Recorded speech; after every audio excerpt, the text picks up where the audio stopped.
Hello and welcome to Healing from Within. I am your host, Cheryl Glick, author of Life is No Coincidence and The Living Spirit, which shares stories of spiritual awakenings, spiritual communication, healing energies, and soul development. Today I welcome Dr. Nauman, author of Healing from the Inside Out, a medical doctor who specializes in critical care, pulmonary medicine, and palliative care. Hello, Dr. Nauman, and thank you for joining us on Healing from Within to share a multidimensional view of healing, wellness, and personal growth. Well, thank you, Cheryl, for having me, and I'm excited to have this conversation. As am I, and I loved reading your book.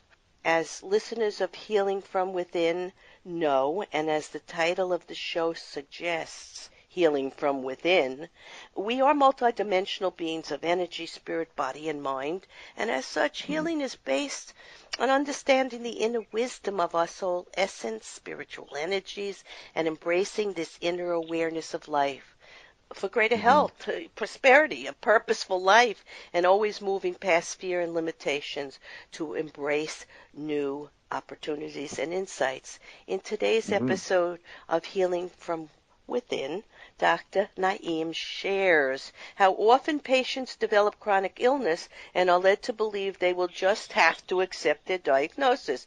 Medical professionals often tell them the condition is chronic and they will have to manage painful and debilitating symptoms.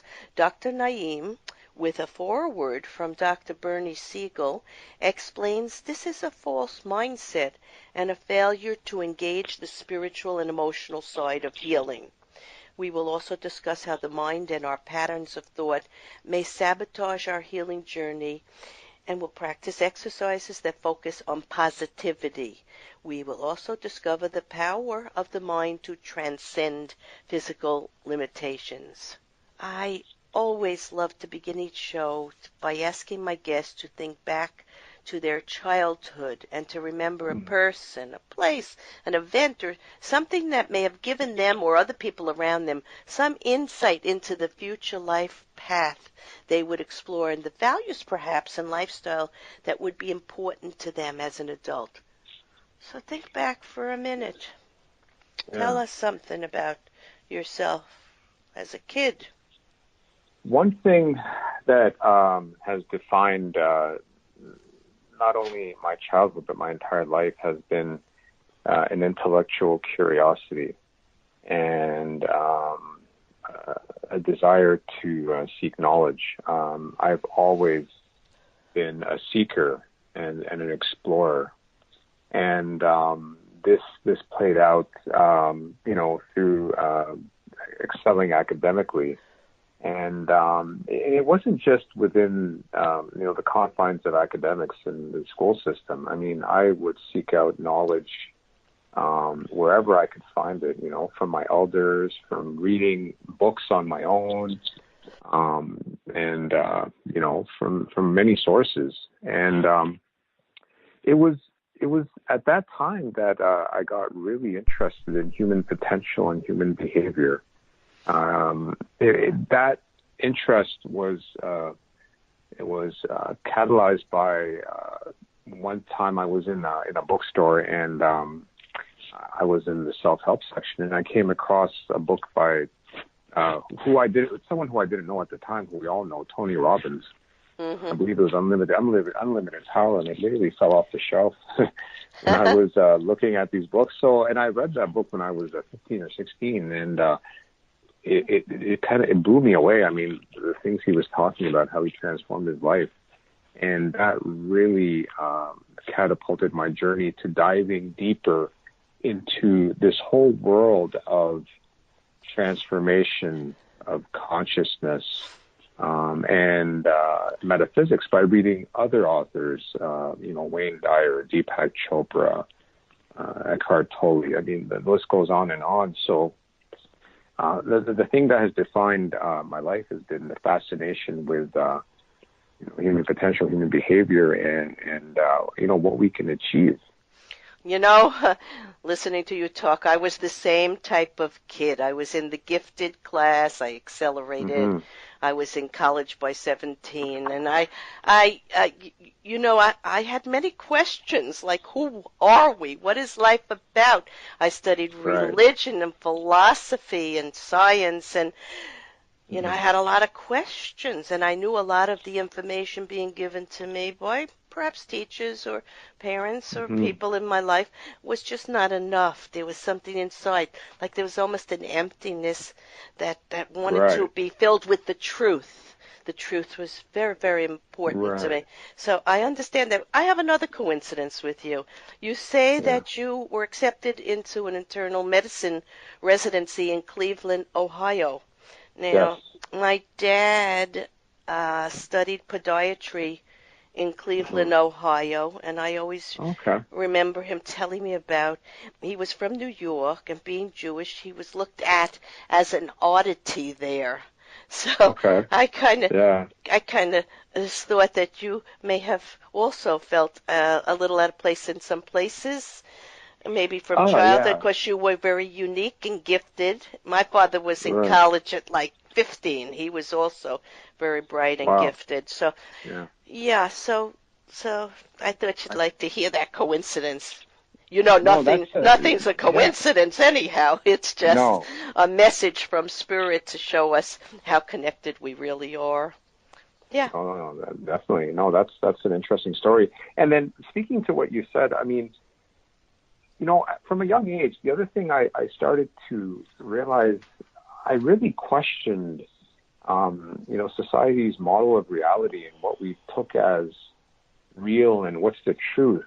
I mean, I had this feeling from a young age that things are not always as they appear because we get all our information through our five senses. But I had this deep inner, I wouldn't say a knowing, but a suspicion that there is more to life and more to reality that we can perceive through our five senses. And I had that from a young age, long before I got into transformation. And I just couldn't define it. I couldn't Yeah, put my finger on it. Yeah, I understand So, because later on, as I got into all the books that you were mentioning and much more, as my right. heart was opening up to a different soul purpose and reality, I Mm-hmm. felt this the same exact way. And what it Yeah. is an energy form of life that's poured, Right. the duality of our soul and energy life and our physical life, and needing to Mm-hmm. merge them or bring them together. And that's a reality. It's not it's a truth. It's a fact of living. And there are many things we can't see, but we can Right. feel them perhaps, and they are real nonetheless. And that's what Right. you were looking for, and that's what we both have learned to be the truth. So that's a great gift that we know that. Why are you a conventional physician writing a book about healing? What is it you hope to show in this book that Right. moves past the allopathic way of thinking or Western way of thinking about Yeah. medicine? So when I got into medical school and eventually graduated and got into my training, it was a very busy time in my life, and I got really deeply embedded into my medical training and learning everything I could to help my patients. But I soon realized that, and based on my earlier experiences, that our model, our medical model, is deeply flawed, and we treat our patients with medications and procedures and surgeries. And I'm not saying that they don't need those things at a certain stage in their illness, but what I came to realize is that, we are treating our patients at the most superficial level of who they are. And what I mean by that is their physical being. And like I said earlier, how, life is more than what we perceive with our five senses.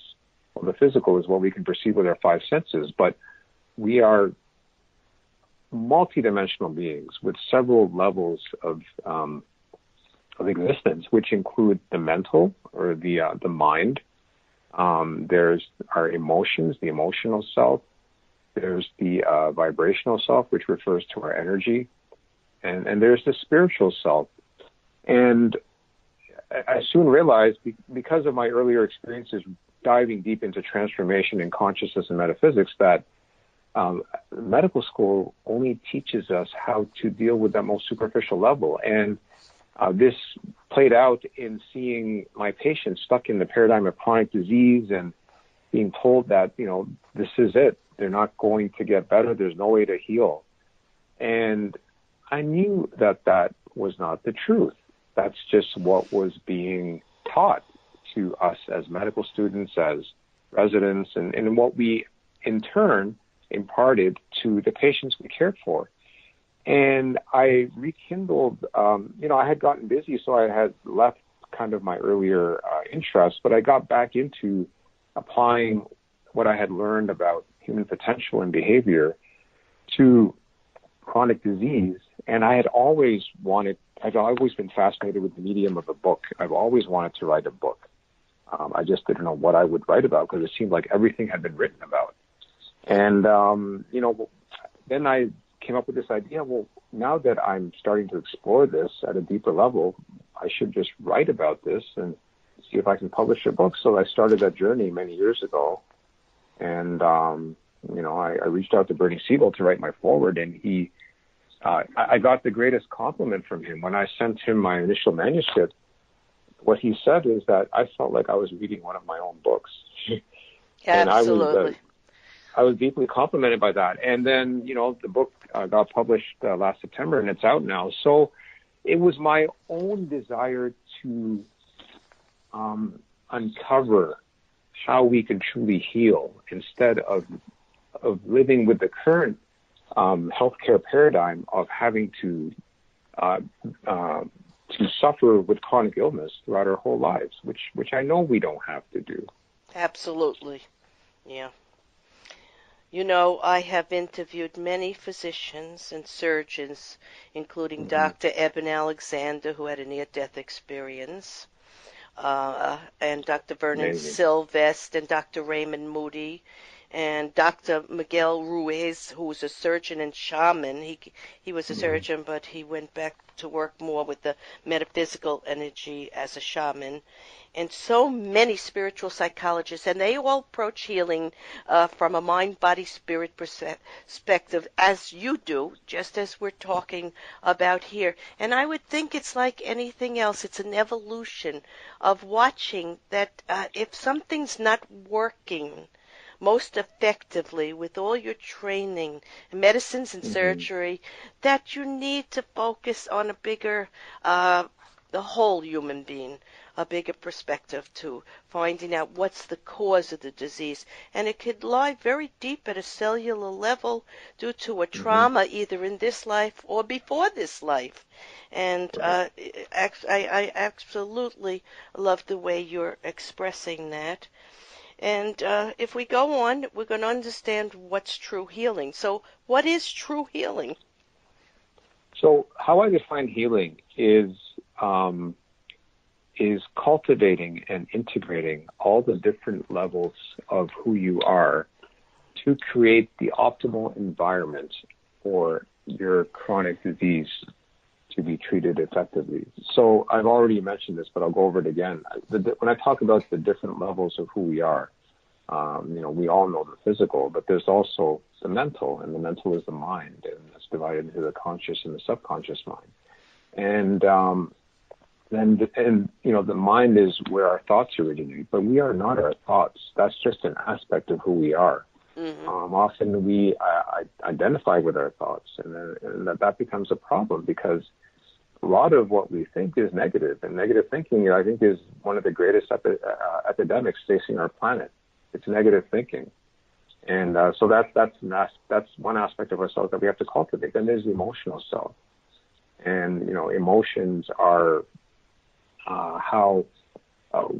is our experience of what our soul is experiencing in our body here on this planet, and that is expressed through emotion. But, often our emotions can also become misguided, especially when we don't fully experience our emotions. We are meant to experience the full spectrum of who we are through emotion, from the heights of ecstasy to the depths of despair. And I'm not saying we go out and seek those negative emotions, but we are going to experience them because that is the nature of reality. That's the nature of life. Well, I think that's why we're on the planet, to experience all these emotions, from the lowest vibrational to the highest, so we may begin to choose those that bring us greater compassion and love. And I always tell my clients, on any given day, 50% or more of the thoughts coming into our head are negative. Now, the goal is to learn to pinpoint that, see it for what it is, and say, I don't engage you, or laugh at it and say, I will wait till a better thought or opportunity comes in, and learn how to, meditation teaches you this, how to go in a state of peace and calm. And when you feel the way you feel doing that, you don't want the chaos and commotion of the negativity that comes in with the lower vibrational energies of blame and anger and judgment. So you learn to know them, and you learn to discard them because they don't work. And you also said in your book, cure is an end point. Finding a cure or dealing with symptoms is an end point, whereas healing is a process. And it's really not a linear process. It's really a non-linear process. You also mentioned Anita Moorjani, the author of Dying to Be Me, who has been a guest on this show. And listeners may go back to 2012.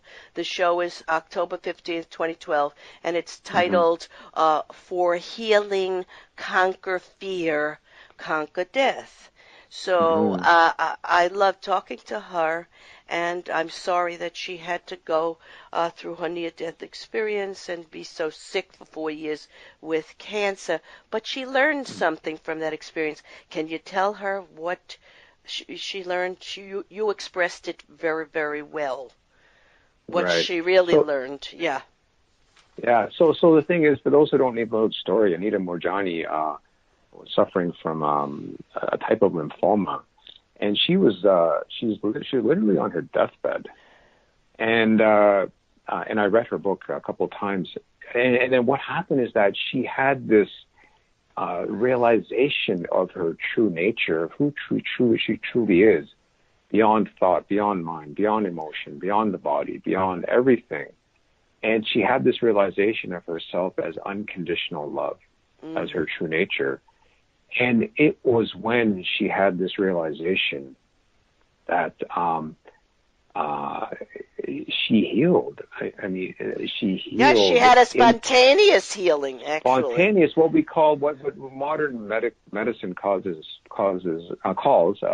spontaneous healing or spontaneous remission, which they're soon to dismiss because they can't understand it. But the thing is, I don't think that modern science or medicine has the technology to measure that. I mean, there are some things that are just beyond. Maybe one day we will, but we can't. But you can't. Nobody can discount what she went through. And then another physician, Andrew Weil, has written a book, I believe, about spontaneous healing and remissions, where he discusses countless stories. So this story is not unique to Anita Moorjani. No. But she wrote a book that was I believe a bestseller and popularized this notion. And you mentioned Eben Alexander, who has actually endorsed my book, but he also went through, a near-death experience himself. Yes. So he was a neurosurgeon. And he didn't. Happened. I interviewed him. He didn't believe, as I didn't believe years ago, in a reality. I thought, you die and people remember you through the good deeds. That's what I was taught to believe. And so I was terrified, and so many people are terrified of death. But there is no death. There is only energy, and energy can never be destroyed. So our thoughts and our experiences are contained within the soul that raises up to this level of life after life. And that's what Absolutely. that's what they discovered in their dying process. And because it was not their time to go and they had other things to achieve and to help other people with, they did not die. So they're No, still no, both yeah. on the planet. But let's go on to, why do you think the world's healthcare systems have strayed so far from the true path to health and healing? Yeah, that's an excellent question, and I may end up writing a second book to delve deeper into this. Mm, But when we're born into this world, we are born as pure beings of light, love, pure consciousness. Now what happens is that as we start growing up and experiencing the world, all of our attention gets directed outside. And there's so many things that are vying for our attention.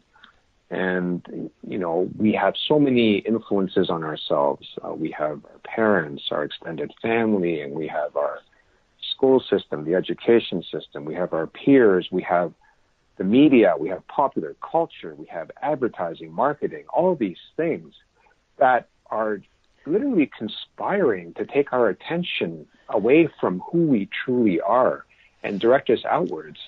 And because of this, mindfulness has to become like a movement in order to get us back to our true nature. We have to create this thing called mindfulness when we are born mindful. We are born in a meditative state. So what I believe is that the reason why the healthcare systems has strayed so far from the true essence of healing is the same reason why as we progress in life from childhood to adolescence to adulthood, we stray from our true nature because we lose our sense of that true nature because we are told by the outer world that we have to look a certain way, we have to dress a certain way, we have to talk a certain way, we have to be a certain way in the world when in essence we just have to be ourselves. yes, And be who we are and express that unique true nature, go on that journey of awakening to who we truly are.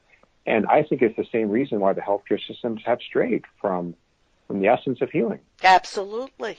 If you don't know who you are, you can't reach your full potential. And most people are thought to think of themselves as less than the magnificent, mindful, soulful creatures that they are.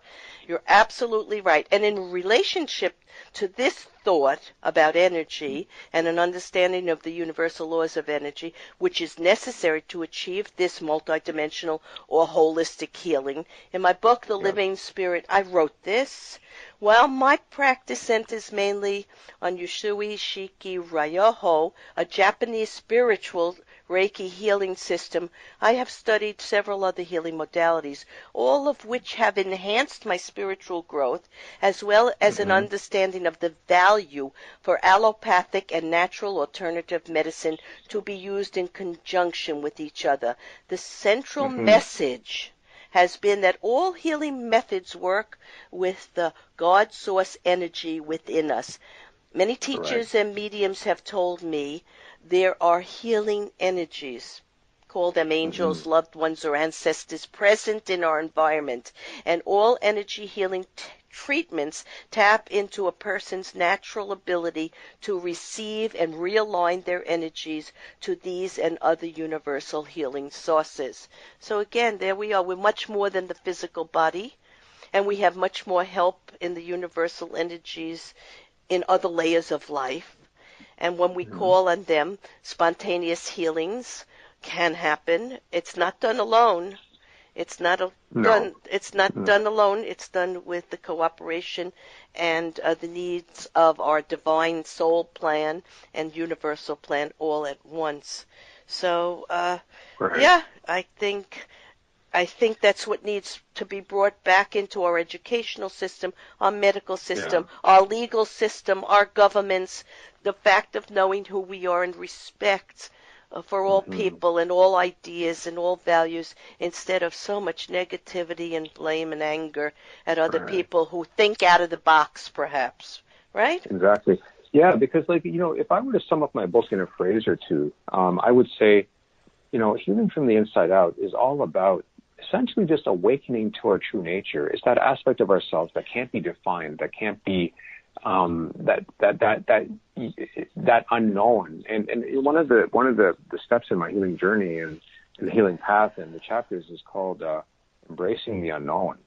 And what I mean by that is getting to that place deep within ourselves that pervades our physical reality, transcends our thoughts and emotions, and is one with all of life, all of nature, the universe, and the source, however you may think of the source. Right. For some people, that may be God. For others, it may be universal energy. Mm-hmm. Yeah. So that is one with, we are one with all of that. That is our true nature. And when you have that realization, and you live from that place, there's nothing that you can't achieve. There's no challenge that you cannot overcome. You enter the flow of life, the flow of the universe.